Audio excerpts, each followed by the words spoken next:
అనకాపల్లి జిల్లా నర్సీపట్నంలో దొంగ నోట్ల కలకలం చెలరేగింది. ఆర్టీసీ కాంప్లెక్స్ లో బైక్ పై సంచి అనుమానాస్పదంగా కనిపించింది. బైక్ యజమాని సాంబశివరావు తొలుత ఆ సంచి ఎవరైనా ప్రయాణికులు పెట్టారేమో అనుకున్నారు. ఎంతసేపు చూసినా ఎవరూ రాలేదు.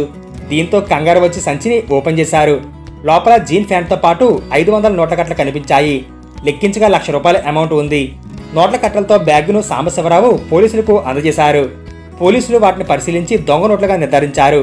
సంచి బైక్ పై పెట్టిన ఆగంతకుడు కోసం పోలీసులు గాలింపులు చేపట్టారు.